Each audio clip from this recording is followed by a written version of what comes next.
first started making casings back in 2014, and we didn't know a ton about making casings back then. And so we started doing a large casing study. And so what we did was we took all of our competitor casings and we started by cutting them in two pieces.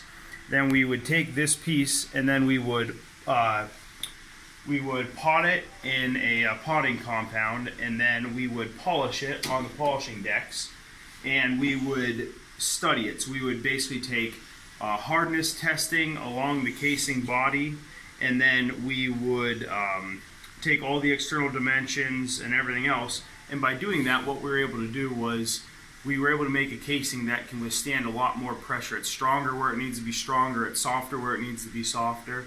And then over here we have our hardness tester. So this is where we do the actual hardness testing. And so the way this hardness tester works is it's on the Vickers scale. And so some hardness testers like ball indenters are on the Rockwell scale. This is on the Vickers scale. And what it does is it takes a diamond indenter right here, and it inserts it into the casing sidewall with a set amount of force, and then the computer here measures the size of the indent from the diamond point, and then it can tell us what the hardness in that spot is on the casing without destroying or deforming the casing. And then we do all of our pressure testing, and so we have all of our bullets. We're doing all the different pressure testing, so that allows us to basically use any bullet that a shooter would have at their disposal. And we have all the the common brands, popular brands: Lapua, Sierra, Hornady. We have some Norma, some David Tubb, PPU, Burgers. We even have a lot of the turned solids because we make a lot of the bigger calibers. And then we have all of our loading dies over here so that we can load up all the different calibers that we make, all the different ones that we're making now and we're going to be making going forward.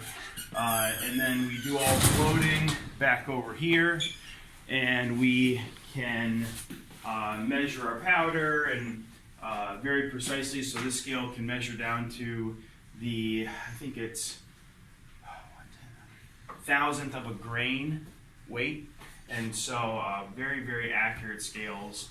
And then we have a lot of the supplies from like other folks in the industry, like the AMP machine we have here from New Zealand, and we have done some testing with this to see how well it works with our casings and things like that. All the different types of powders that we use over there. So yeah, in a nutshell, that's basically how we test our casings and do what we do.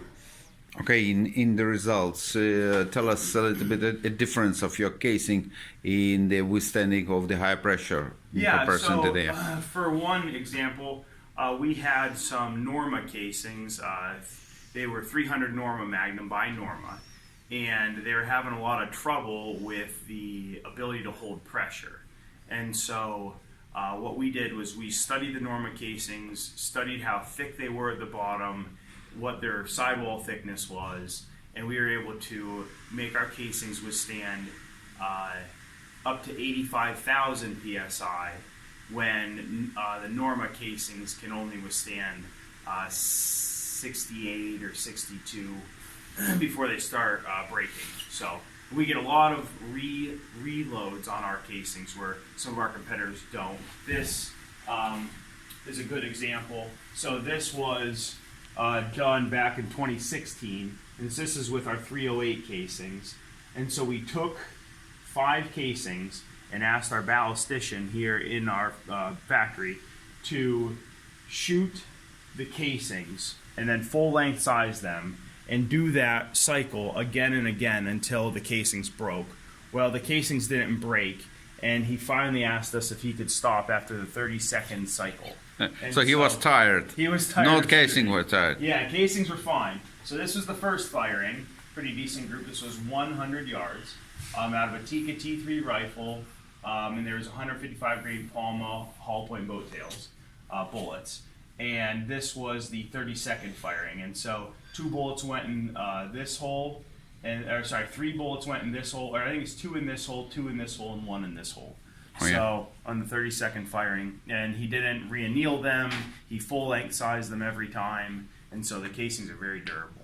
So it shows the difference. What is this? This is an optical comparator. So what we do here is we'll check and see how our casings do. So this is one of our new 284 Winchester casings that we came out in partnership with Graf & Son here in the United States.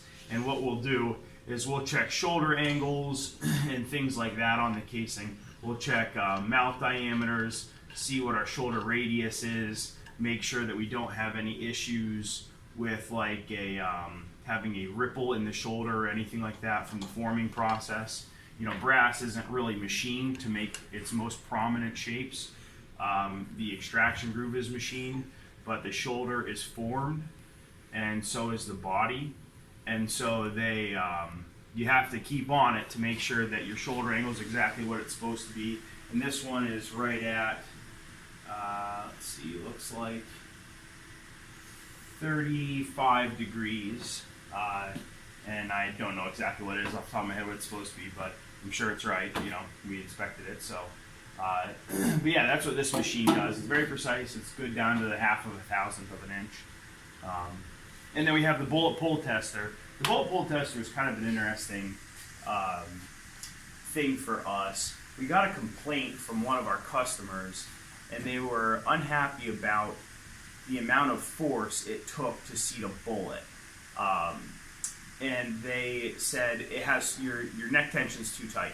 And so we said to them, well, how tight is it? How tight is too tight? And they said, well, I don't know, but it's deforming the bullet tip.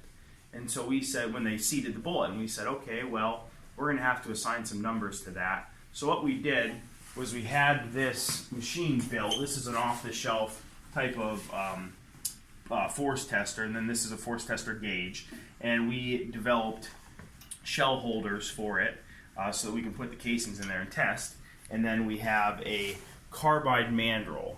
And although a carbide mandrel isn't exactly the same as a copper bullet, you know, copper jacketed bullet, for the amount of force that it takes to insert it, the difference is it's the same every single time. And so what we were able to do is we were able to take all of our competitor casings, put them on this machine, and check how much force it took to insert the bullet and extract the bullet. And this keeps track of all the pounds, force, and everything that was used. I just did one a minute ago. It was a little light. It took 42 pounds to insert and 43 pounds to pull it out, which isn't exactly correct, so I had to modify a piece of tool. Okay, so you're pulling and extracting the bullets, not exactly the bullets, but the mandrel made of the other material. Exactly, carbide, and we have the ability to pull bullets if we would like.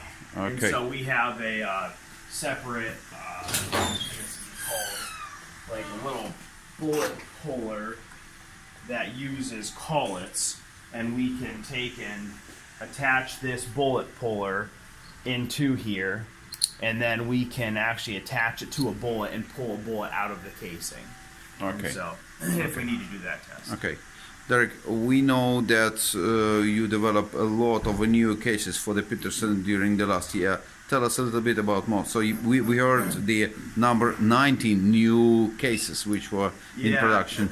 We started off I think we started last year doing the Normamag families. We did the Normamag, so 300 Normamag, 338 Normamag. We worked on the with Brian Litz on his new calibers, the